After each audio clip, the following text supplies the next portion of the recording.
அன்பானவர்களே, அன்பு வணக்கங்கள். ஆன்மீகம் என்பது என்ன? பல பேருக்கு இதனுடைய விளக்கமும் அதனுடைய பொருளும் தெரிவதில்லை. ஏதோ ஆன்மீகத்தில் இருப்பது போல ஒரு உணர்வு, அவ்வளவுதான்.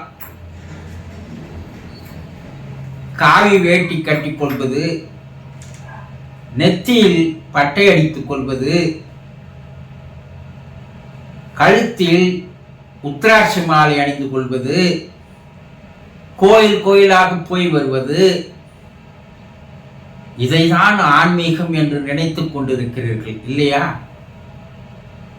இது அல்ல. ஆன்மாவை யார் அறிந்து கொள்கிறார்களோ, உணர்ந்து கொள்கிறார்களோ, அவர்களுக்கு பெயர்தான் ஆன்மீகவாதி. ஆன்மாவை உணர்ந்து கொண்டால் ஆண்டவனை உணர்ந்து கொள்ளலாம். அதற்குண்டான வழி தனக்குள் இருக்கிற ஆன்மாவை அறிந்து கொள்வதுதான் முதல் ஆன்மீகத்தினுடைய முதல் படி. இது யாரும் செய்வதே இல்லை. நான் ஆன்மீகவாதி என்று கூறிக்கொள்கிறார்களே தவிர இவையெல்லாம் வேடங்கள், ஏமாற்று லீலைகள். அவரவருக்குள் இருக்கிற ஆன்மாவை மிகப்படுத்தி பார்ப்பதற்கு பெயர் ஆன்மீகம். மிகைப்படுத்தினா உள்ளே இருக்கிற ஆன்மாவை அறிந்து கொண்டு அந்த ஆன்மாவை கலங்குமுறாமல் அதை தூய்மைப்படுத்துகின்ற செயலில் இறங்குபவர்களுக்கு பெயர்தான் ஆன்மீகவாதி. அதற்குண்டான வழிதான் தியானம். இந்த தியான பயிற்சியில் நீங்கள் கலந்து கொண்டால்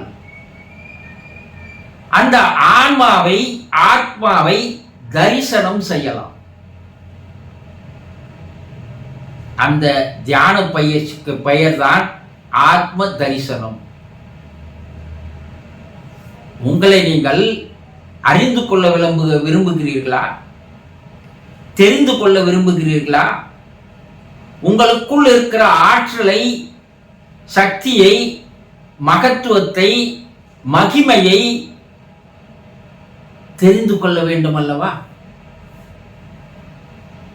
அதற்கு ஒரே வழி ஆத்ம தரிசனம். தியான வகுப்பில் பங்கு கொண்டு முதலில் உங்களை நீங்கள் தெரிந்து கொள்ளுங்கள்.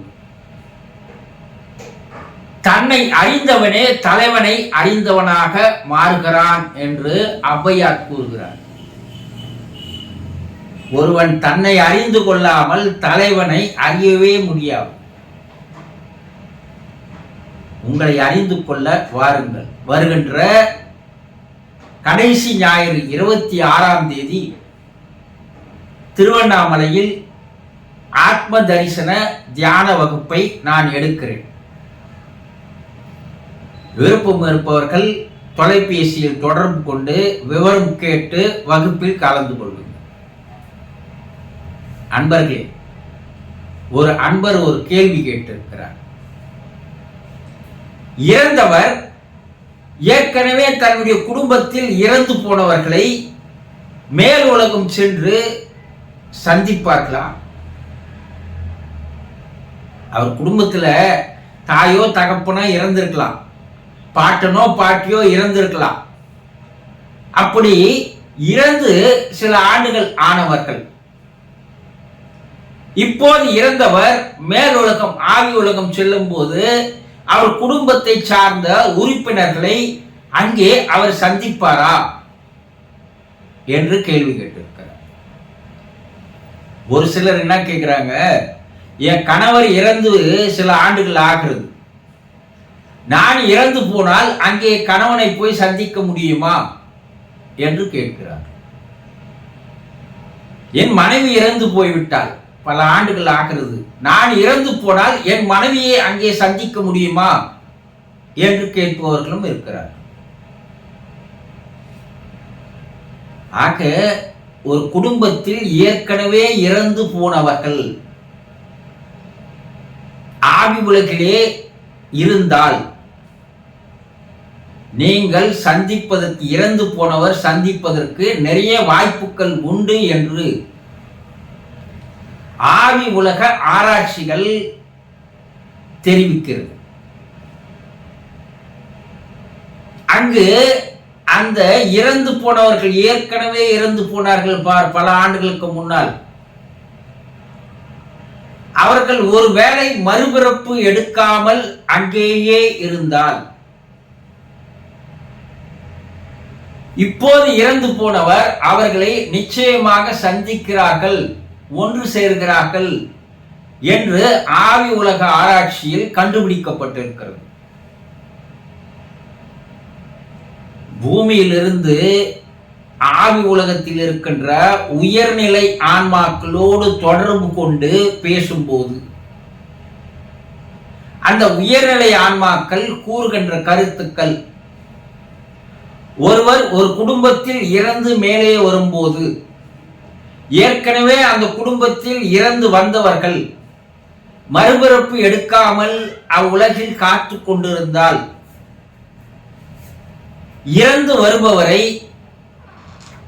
அவர்கள் சந்திக்கிறார்கள், இறந்து போவரும் அவரை சந்திக்கிறார்கள் என்று அந்த உயர்நிலை ஆன்மாக்கள் கூறுகிறது என்று கண்டுபிடித்திருக்கிறார்கள். சில ஆன்மாக்கள் தன்னுடைய பாட்டனாரை சந்தித்ததாகவும், தன்னுடைய மாமாவை சந்தித்ததாகவும், தன்னுடைய தாய் தந்தையை சந்தித்ததாகவும் கூட கூறுகிறார்கள். அப்ப இப்போது இறந்து போகிறவர்கள் ஏற்கனவே இறந்து போயிருக்கின்ற அந்த குடும்ப உறுப்பினர்கள் மறுபிறவி எடுக்காமல் அந்த உலகத்தில் இருந்தால் சந்திப்பதற்கு நிறைய வாய்ப்புகள் இருக்கிறது. இது உண்மை என்று இன்றைய ஆராய்ச்சிகள் தெள்ளந்தெளிவாக கூறுகிறது. தெரிந்து கொண்டீர்களா? சந்தோஷம்.